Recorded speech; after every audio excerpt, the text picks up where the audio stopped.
I ate my hair. Sounds funny, right? But medically, eating your hair can cause real problems.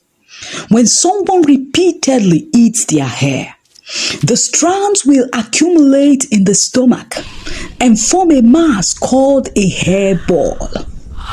Medically, this is called trichobezoar. Because hair is made up of tough keratin, the same substance that your nail is made up of, the same substance on the beak and hoofs of animals. This keratin cannot be digested, so it may remain in the stomach for years.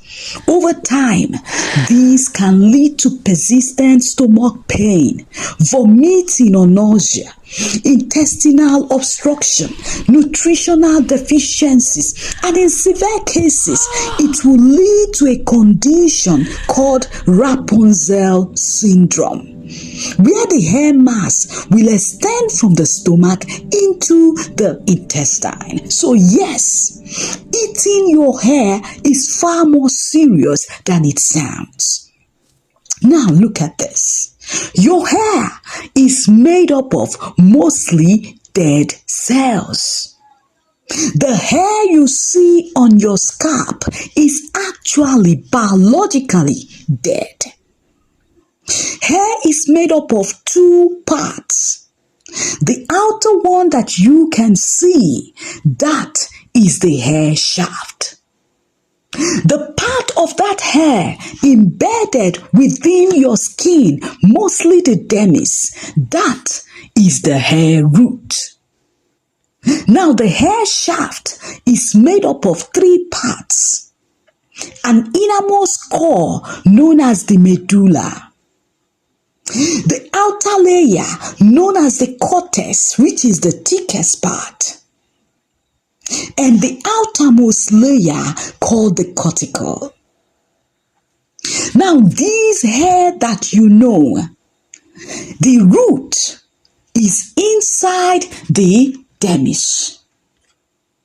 The root of the hair runs from the dermal papilla into the reticular layer of the dermis. It is supplied by rich blood vessels that gives it nutrients so that it can grow to your long hair which you see. Hair develops within a structure called the hair follicle. The hair follicle extends from the epidermis and dips into the dermis.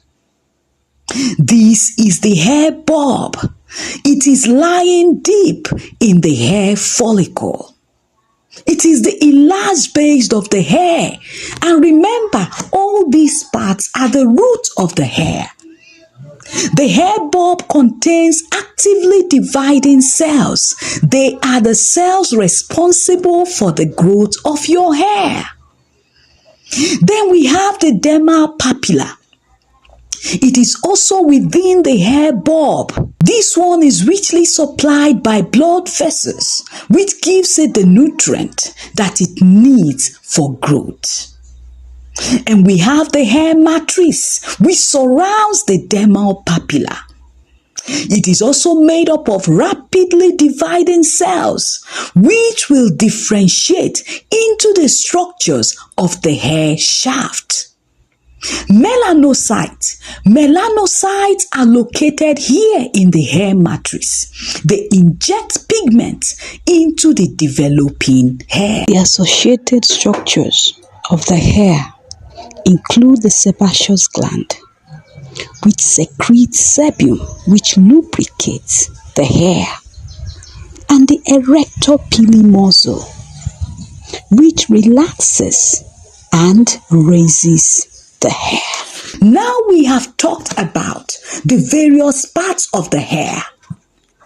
As the hair is growing, as the cells are dividing, they increase in number, giving rise to the hair that grows from the deeper layer out to the outermost part of the body. I already told you that the visible part of hair is made mostly of keratinized cells. This is Anatomy Made Easy with Ekechukwu Dora Ozioma. If you have not liked and shared or subscribed to our WhatsApp channel, YouTube channel, and TikTok page, please do so now. And do not forget to share this video. The cells of hair are similar to the cells that we see in the stratum corneum. The stratum corneum is the outermost layer of your epidermis. It is also called the horny layer. Now you'll be asking yourself, what happens to our hair when we age? Why is it that our once black hair with age turns gray or white? Now this is what happens. Your hair color depends on melanin produced by melanocytes in the hair matrix. As you age, the melanocyte activity will gradually decrease. Some melanocytes will die or stop producing melanin completely. And if there is less melanin, it means that the amount of melanin incorporated into your new hair will not be enough to make it black as it should. So when this melanin pigment production completely drops at the particular site of your scalp, the hair will now grow and become gray because there is no melanin on it. And this is why when the hair shaft grows out, what we will see is mainly white hair. You look beautiful today. Thank you, dear. I love these moments. Me too. It's perfect. Absolutely. Keratin will be there. Keratinized dead cells will be there, but no melanin. Hence, your hair turns white. Other things that could lead to the whitening of hair include thinning hair due to reduced follicle activity, slower hair growth cycles, increased hair fragility, also genetics. Some individuals' hair have been genetically primed to begin to turn gray at a certain age. Remember, this is still Anatomy Made Easy with Ekechukwu Dora Ozioma, and we are talking about you eating hair. Those who eat hair, just like those who eat nails, are at risk for digestive complications such as trichobezoar and intestinal obstructions.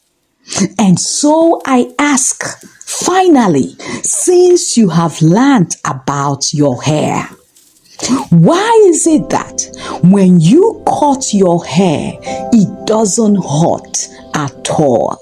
Even when you're cutting into a tissue, of course the hair is a tissue, yet you don't bleed and you don't even feel pain cutting your hair.